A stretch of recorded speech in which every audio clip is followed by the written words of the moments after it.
I hope you're all having a great day today. We've been going through hard times lately. I think it's also very important to remind ourselves that we have to take care of ourselves, take care of the people around us. But of course, nevertheless, continue the learning and being curious, and try to advance things that we can move the needles in the right direction. So I would like to start with introducing myself. So you're here basically to listen to a webinar about how to build digital resilience around open innovation. We will, however, focus a little bit more about the collaboration part of innovation today, since we've seen a lot of development that are going in this direction, and we see that a lot of new tools are come to the market that we've been using that are helping us basically achieve our goals. My name is Louise. I'm a professor of innovation and strategy here at IMD. I joined IMD last September, and I'm really interested in figuring out different approaches to help our clients and organizations to accelerate their innovation and accelerate growth. And again, good morning, everyone. My name is Öykü Işık. I also joined IMD rather recently, about 5-6 months ago, and I focus on cybersecurity, data privacy, and digital ethics. And it's fascinating for me to see how digitalization has the side effects around privacy and security implications and ethical implications, and how organizations can keep building resilient strategies with these concepts involved. Fantastic. Then we're just going to get started. I hope everybody's on board. So how to build digital resilience around open innovation and especially collaboration. Let me see. So on 11th of March, WHO declares the coronavirus pandemic. Basically, overnight, the world changed, and companies, they were forced to change as well and adapt.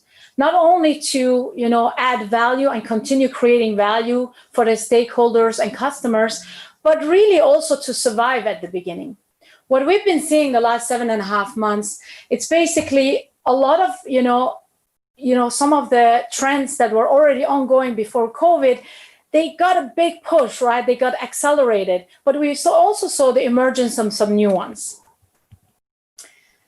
So on one hand, companies, they had to deal with this, not only fast change, but also uncertainty. On one hand, the complexity of the problems, they were so high that they had to kind of figure out new ways of innovating. And what we saw, was that we saw an unprecedented level of collaboration and also open innovation. So with open innovation, I mean really the exchange of knowledge and ideas with organizations and entities beyond your own organization. And good examples of that were, for example, when factories in different industries started to repurpose the manufacturing basically to make supplies for the coronavirus or to fight the coronavirus available. So they started collaborating with other partners that they have not collaborated before to actually create value and help us out of the crisis. Another good example is basically the collaboration between the medical device companies and the car manufacturer, something that we could not even have thought about before the virus. And out of that came ventilators that were much needed to treat the patients at the time. On the other hand, all of that had to happen. So on one hand, we need to survive, we need to innovate, but we needed to do that with a workforce that was working from home due to the restrictions and also the measures that were taken to limit the coronavirus. So we had the social distancing, the lockdown, the quarantines. These were not really easy settings. So on one hand, we had the complexity of the problem. On the other hand, we had the fact that we had to work remotely. So that kind of, forced, we saw that the business as usual approaches were not really delivering what we wanted them to deliver. They were not helping us continue our business, doing our business the way that we wanted to. So we saw that a lot of businesses started really investing heavily in ready-to-use technology, so cloud platform technologies, to help them ensure the business continuity, to help them continue serve the customers, to working with their suppliers and continue collaborating with colleagues that they might have known or new ones. And also some of the most innovative ones started also using that opportunity to create new and immersive digital customer experiences. Now, many of these, cloud technologies, cloud platform technologies, they were already available before Corona, but they were not used as much. Most of them were just startups, basically. But due to the fact that the companies really suddenly needed an alternative to be able to work remotely, of course, we saw an uptake of usage for many of them. So on one hand, it was great that they gave us the opportunities to continue the way we were doing business. But on the other hand, organizations started finding themselves a little bit in deep water. So basically in a space that represented for them a higher security risk. Now, the stars of these, of the cloud platforms are basically the ones that were able to adapt quickly, to listen to their customers, but also work with multiple stakeholders and bring in basically the learning converted to something that the customers could use very easily. So user-friendly solutions. Actually, I wonder, Louise, maybe this is a good time for our poll, right? Great. We would like to hear from you. How many of these tools you're already familiar with? How many of these online platforms are you already using for communication, collaboration, and open innovation today? Please let us know. And as you will see, you can choose multiple of these tools because probably you're actually experimenting with more than one of them. This is fantastic. Well, and maybe in the meantime, let's quickly remind you that please keep on interacting through chat. But if you have any questions for us, feel free to use the Q&A part of our webinar platform and share your questions with everyone. As we can see, we see that Zoom was a technology that we were already using before, and we had like the MS Team. These are like the Zoom is the conferencing tool. We have the MS Teams where that allows collaboration and sharing of document. Then we had like the newer ones that maybe a lot of us didn't know, the Miro and the Mural. And we also had like, we have Skype that also started, coming out, that Trello as a project management tool. We saw Slack. Slack was used by a lot of governments to start crowdsourcing projects around, finding solution against COVID. We had one here in Switzerland as well, early April. And then, of course, the older versions, not the ones that we were more used to, the Cisco WebExes of this world, which were more established and basically built on security.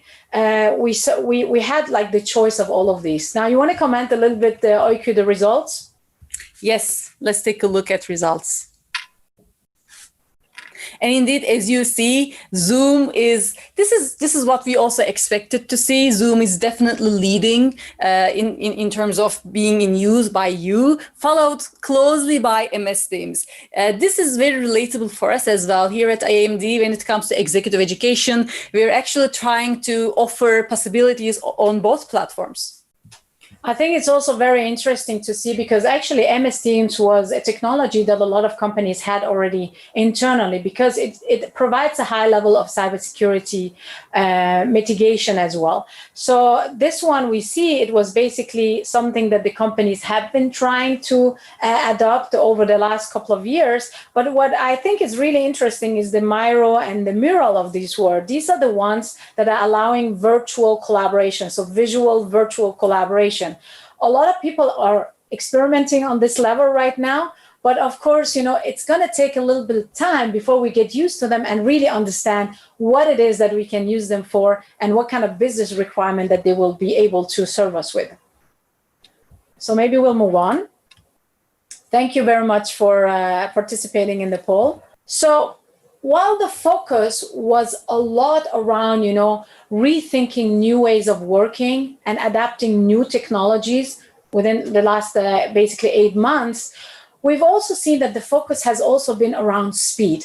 So speed of innovation, speed of decision-making, improving productivity, and using data in new and innovative ways to create value, again, at speed. because that's what we wanted. Organizations have been focused on, bouncing back and propelling back to growth as soon as possible, of course. Now, knowing that, and since we are working with the organization from across the globe, and our focus has also always been on adding impact and helping our clients basically to achieve their goals, we were also kind of challenged, during the last 8 months. For us, it was really, we were forced also to, not only we had to move our activities online, but we were also forced in many ways to think of new ways of how we can deliver impact to our clients. So, and that really involved a lot of experimentation, a lot of design, trying out new design, of new approaches to how, for example, to help organizations rapidly accelerate back to that growth that they're needing. One of the programs that we've been working on has focused a lot around, leveraging these new cloud platform technologies to deliver, live, 100% remote and very interactive type of experience. Also from the executive education point of view. So now it was not really only about, learning a skill, but it's really about how can we use these technologies to actually make people experience what it is that they need to learn. And to achieve that, of course, we had to evaluate everything that was out there. So we, just like you, were sitting and we had to go through all of these new technologies and understand how can we use them and how can they add value. And, we use, as you can see here, a list of things. So we looked at Zoom, we looked at Miro, we looked at Mural, MS Teams, Trello, Slack, etc. And one of these platforms was Zoom. And Zoom happened to have been a pretty big star and a lot in the news, right, Öykü? Absolutely, absolutely. And Zoom's story is a great one to learn from, right? Personally, I believe, especially from a leadership perspective, humble leadership, because their CEO was very open to listening in to the criticism, listening in to what the clients are there to say in terms of how they interact with the tool. And he was very humble in accepting that criticism and changing prioritization depending on what the clients have been telling him. Theirs is a great story. Before the pandemic, it was really a small startup with a rather moderate user base. But during the first couple of months, they were faced with a huge surge, huge demand for their services.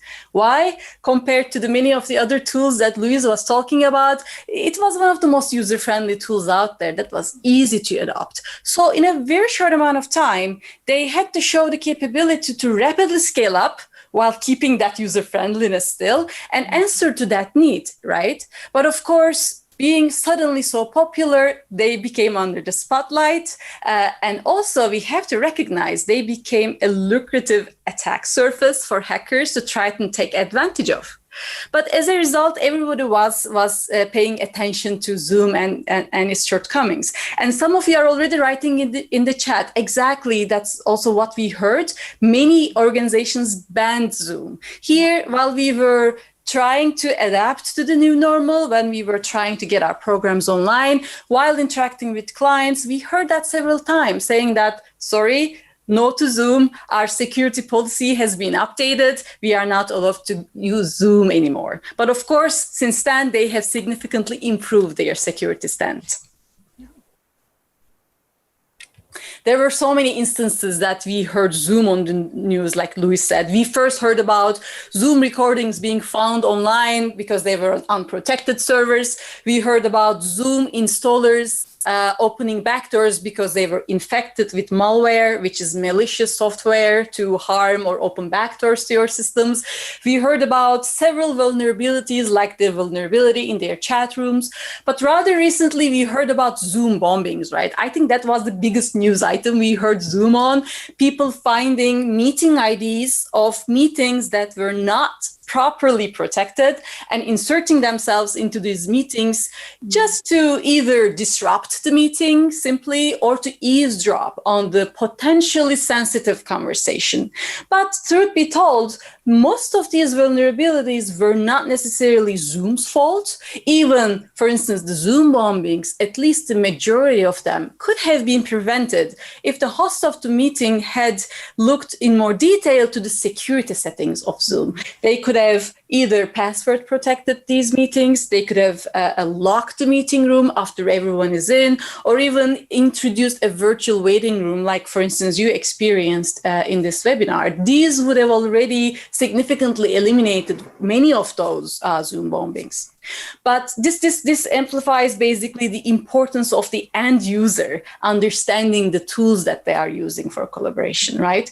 But of course, there were other more serious stuff as well, such as the whole end-to-end encryption deal with Zoom. They have been challenged with this from the beginning, yet only very recently, as you see on the slide, I guess just like last week, they said, okay, we are now rolling out end-to-end encryption, not only for our paying users, but also for our free users out there. Overall, Zoom is a great example of listening to the customer, shifting the priorities, and innovating with the customer's demand in mind. And I tend to agree with one of the security researchers whose tweet I put on my slide, talking about the possibility that Zoom will soon become the most secure conferencing tool out there because it has been so heavily scrutinized about these shortcomings. But basically, Zoom has showed itself to be an excellent adapter and innovator.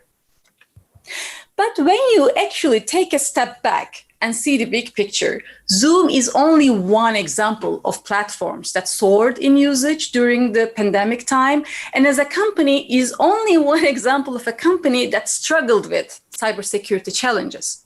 As Louise already mentioned, this working from home was a big challenge for everyone. During the pandemic, I reached out to several chief information security officers in companies from various industries and asked, so what has this whole situation changed for you? How is your job being morphed due to this pandemic and working from home? All these CISOs corroborated on the fact that, yes, we are now receiving more attacks because people are isolated, people are at home. But truth be told, that's business as usual, right? We take care of these attacks. The real challenge for us, they all said, is this working from home pressure on us, because that means people are protected to their organization's network through Wi-Fi's, which are not as well protected as an organization's network, right? Also, maybe many of these employees are trying to use their own devices, which creates another sense of pressure in your IT security team. There's one interesting anecdote that I'd like to share. One of these CISOs was talking about how they had to readapt their policy when it comes to printing. He was telling me that before the pandemic, absolutely no printing from home. You're going to be in the office in a couple of days anyhow. It can probably wait. But he was telling me that now they had to think about more precise control when it comes to printing from home. What exactly are you printing? How many copies are you going to print? How many times do you want to print this? So they had to adapt to this pressure of new means of working from home. Now, while we've heard now, that concerns have shifted, let's say, for many organizations, we would like to know, let's take the second poll right now. Tell us, how has the pandemic impacted your organization's cybersecurity and data privacy concern? It would be interesting to see what this cohort tells us. So now we're going to start the poll. So we have a couple of people saying the concern decreased. I did not expect that, Öykü. It could be a side effect of some organizations were very early in getting on top of this. They saw what is coming. I can already also say, for instance, many financial services organizations where cybersecurity was already a top priority were very fast in seeing where this is going and take attitudes towards that, right? Sure. So are we sharing the poll results? Here we go. Yeah. So it's pretty obvious, right? I mean, the majority of the votes here, it is basically within moderate concerns. You know, that the concerns, they moderately increase and to significantly increase. And as you say, that's a normal reaction, right? We are still in transition. So we don't have to forget that, you know, not just because, you know, we now survived the first shock, we still happen to be in transition. And, you know, the cloud platform were already a little bit the risky area, let's say, when it comes to cybersecurity. So I guess while we still like assessing different tools, and as we can see, you know, we haven't really, you know, taken, you know, we still need to kind of discover and experiment with new tools to help us do things more effectively, more productively, even better in terms of collaboration. And I think while we're still experimenting, we will always have a level of concern, a higher level of concern, until we understand the space, and then we can say, okay, we are moving towards more managing rather than mitigating the risk. That makes a lot of sense. Maybe this is actually a good time to bring in the concept of cloud security, right? Because when you think about this, Zoom, MS Teams, these are all good examples of software as a service, which is one business model with the whole cloud delivery. And cloud computing has been around for 2 decades. We've been using it, and cybersecurity has always been a major aspect of cloud security. Actually, there's a very interesting research that I would like to share with you, showing how cloud security has been evolving during this pandemic.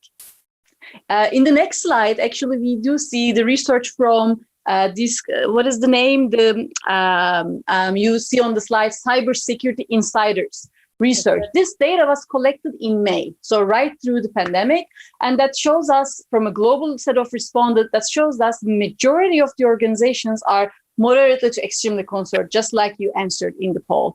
And still a significant portion of them are not confident about their own stance when it comes to cloud security, meaning that it's not just about trusting how secure the cloud environment is, but it's really about understanding, do I really know where my risks reside?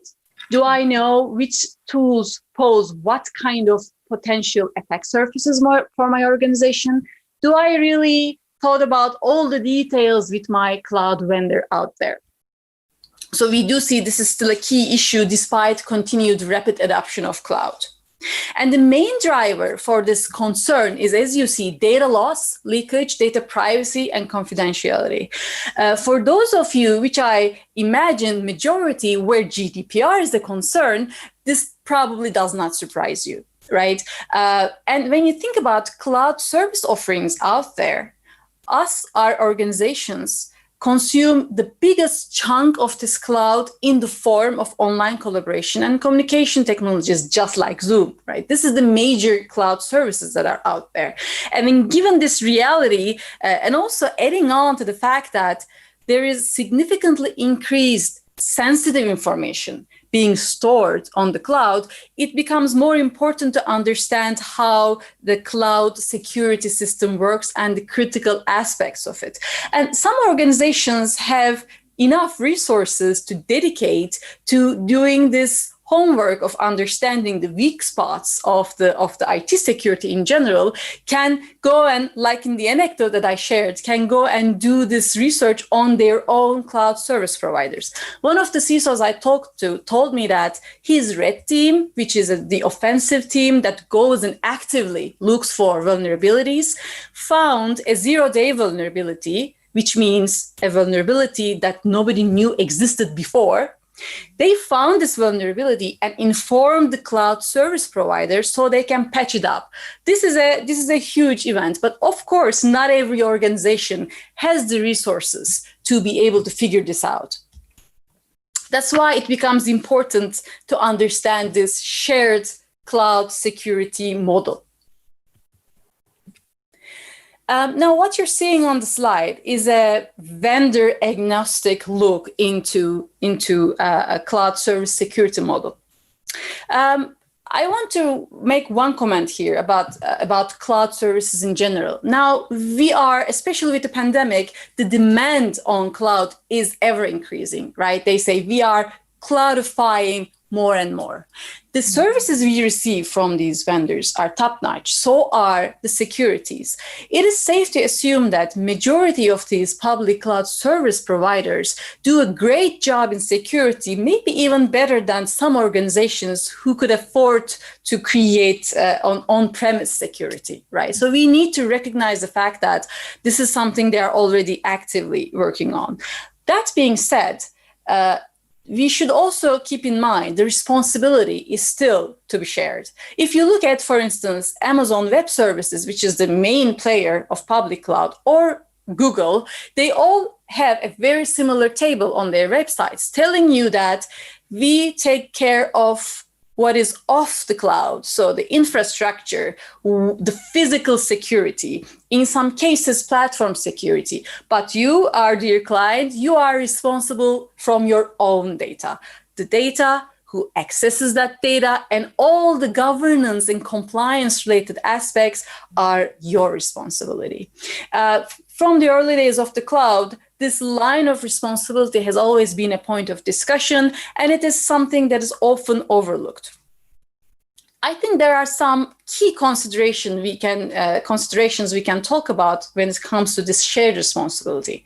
Number one is that client is the data owner, right? From also GDPR perspective, of course, your cloud provider is a data processor in this example, because they store your data, and some instances they process your data, but you are the data owner. So protecting your data as it is being stored through encryption technologies, through MFA, which stands for multi-factor authentication, security tools, which are becoming more and more accessible to organizations, is definitely a great starting point. The second element is, of course, from especially GDPR implications, it's very important that you know where your data is located if that's a critical element for you. So that also implies, please do ask for that to your cloud provider and work on and sign that data processing agreement, because signing data processing agreements give you the possibility to demand from your cloud service provider and tell them that, you know, you need to promise me that you're not going to move my data from European soil to another one if that is an issue for you. You can also, through data processing agreements, demand that your cloud service providers opens this infrastructure for security audits. This document also allows you to compare or demand a comparison of your cloud service provider's security setup to the industry security standards, if you have any, for instance, if you're industry. These are high-level good practices that you can start thinking about when it comes to cloud security, which includes new vendors such as Zoom or Trello or the other collaboration tools that have soared in usage today. So actually, Öykü, maybe here also a little bit to the, who restores lost data, etc. Any comments around that? Because I feel like this is something that I ran into while evaluating some of these technologies. And I think this is a very important issue, right? What if the data get lost? How do I prevent, before, or at least know what to do if that happens? Yes, that's a very good comment, Louise. Exactly. From a pure cyber incident preparedness perspective, you have your own responsibility as an organization to do your due diligence and have a mitigation plan, right? In the case of a loss, there are, of course, data recovery processes for most of these cloud vendors that are out there. They do provide you with those services, but are they all equally offered to clients? Probably not. So that's another thing to pay attention to, either in your service level agreements or as a part of the data processing agreements, to know, again, where does your duties, your responsibility end, and where does their responsibility start? I think, asking questions clearly to those providers makes completely sense. And if they cannot answer a certain question, then I would kind of hesitate continuing with those platforms, right? So this is really key. So I think, now we're coming to the time in the webinar. I'm also seeing a lot of comment that we will get into afterwards and the questions, but I think we have a couple of takeaways. It's really also a little bit based on our own learnings now, going through and evaluating and trying to use these new technologies. And also in our case, it's basically also using those platforms with our clients. So we have really the interest to make sure that we know all of these points and that we are really acting accordingly, but correctly accordingly. Now, I think there is an element of, when it comes to building resilience in anything, really, you need to kind of bring in the element of experimentation and learning. So for us, it's really, you need to see the technologies as an enabler rather than an inhibitor already. This is already the curiosity that you will put in that to say, there might be something there that I can use for my own constellation, something that can really help me advance in what I'm trying to achieve. And that is really experimenting with what's out there. As we can see, also, I read a comment here that Microsoft might switch off Skype in 2021, that they have decided to do that, meaning, it's a landscape that is always evolving and changing. So it's really important, to see what's out there, have the overview, experiment a bit, learn and identify what works for you and what works for your clients and customers, and then use those and gather experiences, because only with experiences we can actually learn and be better next time. And that is really the main point of resilience, isn't it? If it's in digital space or if it's not. So I think that's a common thing. The other thing is exactly, you got to keep yourself, informed.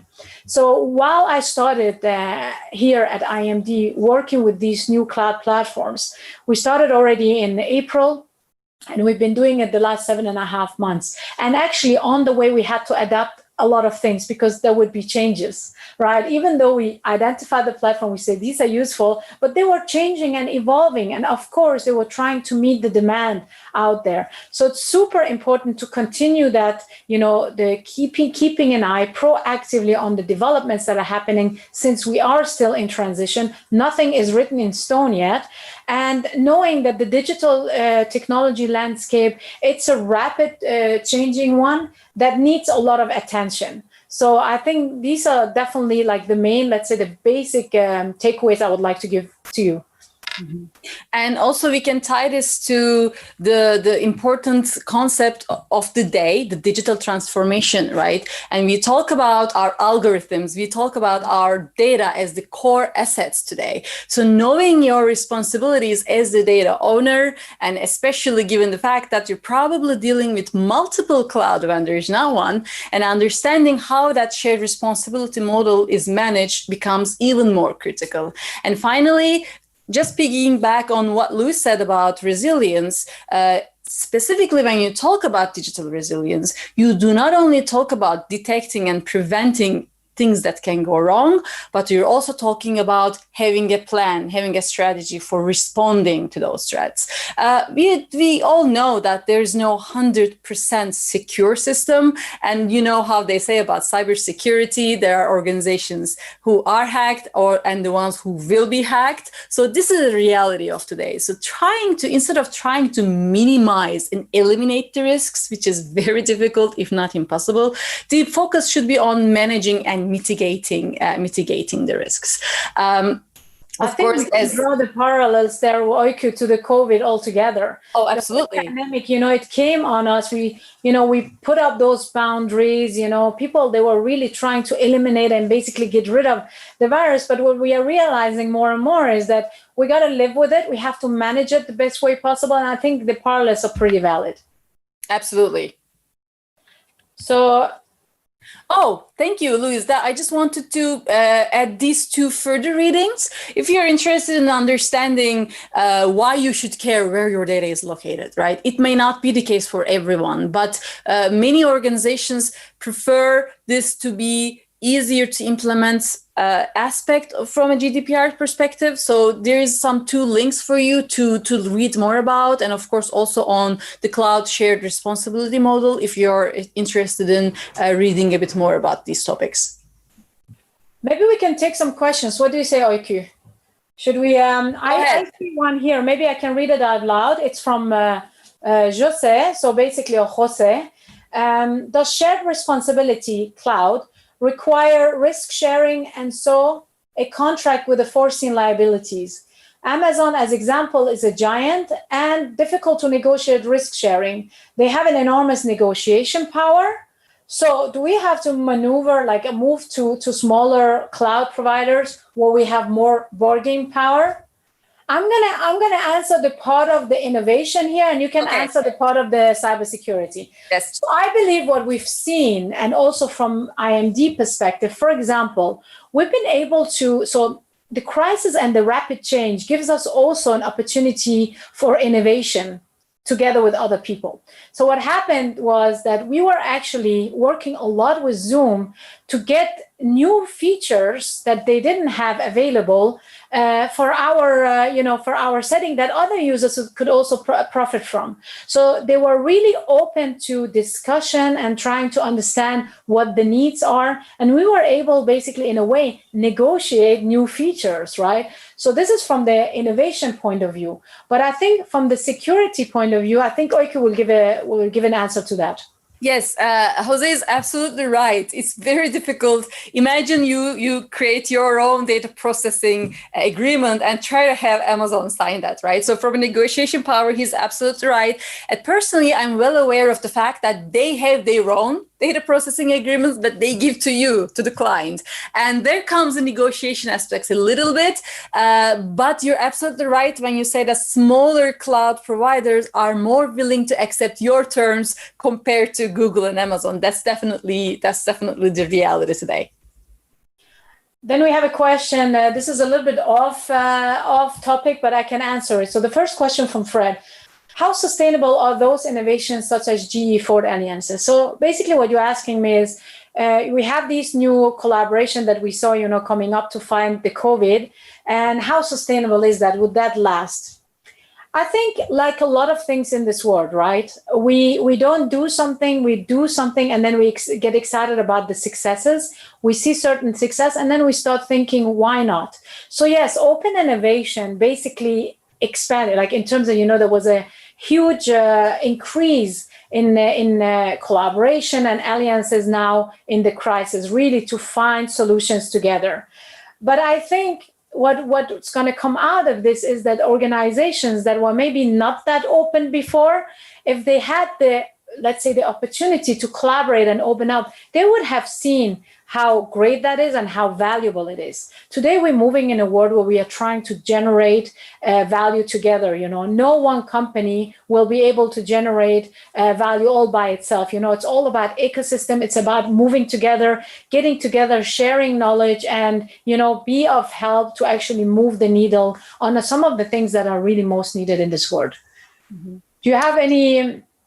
Louise, I see one more question that I would like to talk about. Bogdan is asking, what is the advice for small companies with limited budgets and technological capabilities to deal with cyber risk? Yeah. That's a very valid, it's a great question. Yes. Now, when you talk about cyber risk or any information security strategy, typically revolves around three pillars. We talk about the confidentiality, we talk about integrity of the data, and we talk about availability of the data.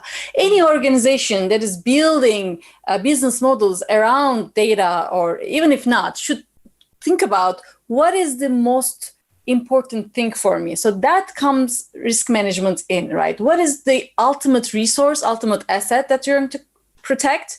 And what is the most important aspect of it that matters? Is it more important for you to keep the integrity of it? Think of financial systems, the data that resides in financial systems, or is it really about confidentiality? Think about health data, for instance, sensitivity comes into picture. So understanding the most important assets and creating a prioritization mechanism will give you already, or point you into the direction of where you need to start from. There are great tools out there from a pure prevention and detection mechanism. But many organizations would also, I guess, agree to the comment that still humans are the weakest point. So maybe starting from there, increasing their awareness and changing their potentially risky behavior would be less expensive yet more impactful place to start from. Absolutely, I do agree. And I want to continue like what Jonas writes here. He goes like, you should also consider the training. It's not really only about, identifying what's good for you and what works for you. But at the end of the day, you have humans, employees and customers that are actually going to use these new technologies, right? So what kind of strategies, and this is something that we think a lot about from the IMD perspective, how can we bring these new technologies and make people experiment with them in a safe space, but at the same time making them, learn quick, but also together, like helping each other in the learning to actually get into these technologies and use them the best way possible. And I think once you start using them, you feel confident, you will also understand. I think you can then link in connection with knowing the GDPR and your responsibilities. I think then you are moving in the right space of managing rather really than trying to limit the risks within the cloud. Not to say that there are no risks. There will always be risk. I think there is even a risk when you walk on the street, but it doesn't mean that I'm not going to do so. So I think this is really what it's about. It's a little bit like a logical sense. And those new tools are really opening up new ways for us to do business, to create value together. And let's look at the experience, or like the marketing experience, says, etc. We have a lot of areas, for example, where competitive advantage is basically about the experience that we are able to deliver online today more than anything else. Does that make sense, Öykü? Absolutely. Yes, absolutely. So we've shared the links on the side here, yes. The ones that you could not copy from the presentation. I did share them indeed. We definitely hope that this was helpful to you. So it was a way for us to share our experiences and what we've been going through.